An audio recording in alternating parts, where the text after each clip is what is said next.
Mark நற்செய்தி அதிகாரம் 1. முன்னுரை. திருமுழுக்கு யோவானின் உரை.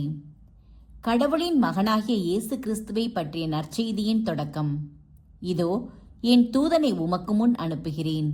அவர் உமக்கு வழியை ஆயத்தம் செய்வார். பாலை நிலத்தில் குரல் ஒன்று முழங்குகிறது.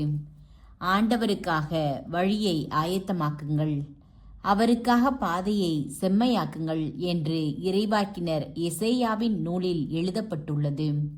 இதன்படியே திருமுழுக்கு யோவான் பாலை நிலத்துக்கு வந்து பாவ மன்னிப்பு அடைய மனம் மாறி திருமுழுக்கு பெறுங்கள் என்று பறைசாற்றி வந்தார். யூதேயாவினர் அனைவரும் எருசலேம் நகரினர் யாவரும் அவரிடம் சென்றனர். தங்கள் பாவங்களை அறிக்கையிட்டு யோர்தான் ஆற்றில் அவரிடம் திருமுழுக்கு பெற்று வந்தனர். யோவான் ஒட்டகம் முடி ஆடையை அணிந்திருந்தார். தோள் கச்சையை இடையில் கட்டியிருந்தார். வெட்டுக்கிளியும் காட்டுத் தேனும் உண்டு வந்தார். அவர் தொடர்ந்து, என்னை விட வலிமைமிக்க ஒருவர் எனக்கு பின் வருகிறார். குனிந்து அவருடைய மிதியடிவாரை அவிழ்க்கக்கூட எனக்கு தகுதியில்லை. நான் உங்களுக்கு தண்ணீரால் திருமுழுக்கு கொடுத்தேன், அவரோ உங்களுக்கு தூய ஆவியால் திருமுழுக்கு கொடுப்பார் என பறைசாற்றினார். இயேசு திருமுழுக்கு பெறுதல். அக்காலத்தில் இயேசு கலிலேயாவிலுள்ள நாசரேத்தில் இருந்து வந்து யோர்தான் ஆற்றில் யோவானிடம் திருமுழுக்கு பெற்றார். அவர் ஆற்றிலிருந்து கரையேறிய உடனே வானம் பிளவுபடுவதையும் தூய ஆவி புறாவைப் போல் தம் மீது இறங்கி வருவதையும் கண்டார். அப்பொழுது, என் அன்பார்ந்த மகன் நீயே, உன் பொருட்டு நான் பூரிப்படைகிறேன் என்று வானத்திலிருந்து ஒரு குரல் ஒலித்தது. இயேசு சோதிக்கப்படுதல். உடனே தூய ஆவியால் அவர் பாலை நிலத்துக்கு அனுப்பி வைக்கப்பட்டார். பாலை நிலத்தில் அவர் 40 நாள் இருந்தார். அப்போது சாத்தானால் சோதிக்கப்பட்டார். அங்கு காட்டு விலங்குகளிடையே இருந்தார். வானதூதர் அவருக்கு பணிவிடை செய்தனர். இயேசுவே மெசியா. இயேசுவும் மக்கள் கூட்டமும். கலிலேயாவில் இயேசு பணி தொடங்குதல். யோவான் கைது செய்யப்பட்ட பின் கடவுளின் நற்செய்தியை பறைசாற்றிக் கொண்டே இயேசு கலிலேயாவிற்கு வந்தார். காலம் நிறைவேறிவிட்டது. இறையாட்சி நெருங்கி வந்துவிட்டது. மனம் மாறி நற்செய்தியை நம்புங்கள் என்று அவர் கூறினார். முதல் சீடர்களை அழைத்தல். அவர் கலிலேய கடலோரமாய் சென்றபோது சீமோனையும் அவர் சகோதரனான அந்திரேயாவையும் கண்டார். மீனவர்களான அவர்கள் கடலில் வலை வீசிக் கொண்டிருந்தார்கள். இயேசு அவர்களை பார்த்து, என் பின்னே வாருங்கள், நான் உங்களை மனிதரை பிடிப்பவர் ஆக்குவேன் என்றார். உடனே அவர்கள் வலைகளை விட்டுவிட்டு அவரை பின்பற்றினார்கள். பின்னர் சற்று அப்பால் சென்றபோது செபதேயுவின் மகன் யாக்கோபையும் அவர் சகோதரரான யோவானையும் இயேசு கண்டார். அவர்கள் படகில் வலைகளை பழுது பார்த்து கொண்டிருந்தார்கள். உடனே இயேசு அவர்களையும் அழைத்தார். அவர்களும் தங்கள் தந்தை செபதேயுவை கூலி ஆள்களோடு படகில் விட்டுவிட்டு அவர் பின் சென்றார்கள். தீய ஆவி பிடித்தவரை குணப்படுத்துதல். அவர்கள் கப்பர்நாகும் ஊரில் நுழைந்தார்கள். ஓய்வு நாள்களில் இயேசு தொழுகை கூடத்திற்கு சென்று கற்பித்து வந்தார். அவருடைய போதனையை குறித்து மக்கள் வியப்பில் ஆழ்ந்தார்கள். ஏனெனில் அவர் மறைநூல் அறிஞரை போலன்றி அதிகாரத்தோடு அவர்களுக்கு கற்பித்து வந்தார். அப்போது அவர்களுடைய தொழுகை கூடத்தில் தீய ஆவி பிடித்திருந்த ஒருவர் இருந்தார். அவரை பிடித்திருந்த ஆவி, நாசரேத்து இயேசுவே, உமக்கு இங்கு என்ன வேலை?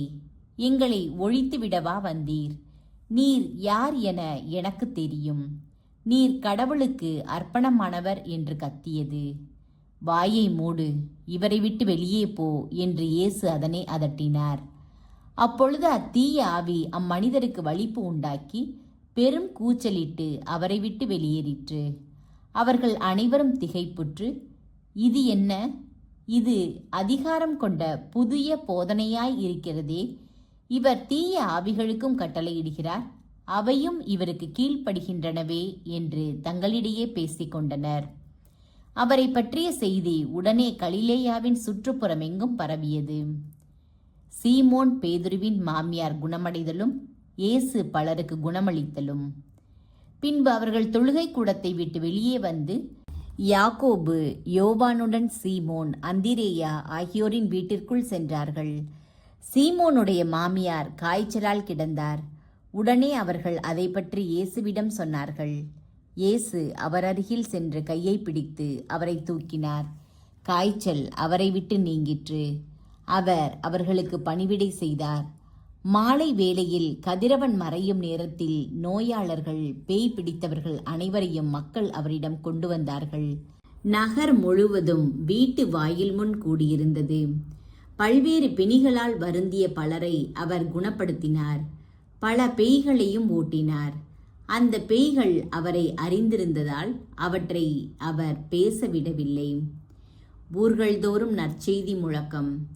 இயேசு விடியற்காலை கருக்களில் எழுந்து தனிமையான ஓர் இடத்திற்கு புறப்பட்டு சென்றார். அங்கே அவர் இறைவனிடம் வேண்டிக் கொண்டிருந்தார். சீமோனும் அவருடன் இருந்தவர்களும் அவரை தேடி சென்றார்கள். அவரை கண்டதும், எல்லாரும் உம்மை தேடிக் கொண்டிருக்கிறார்கள் என்றார்கள்.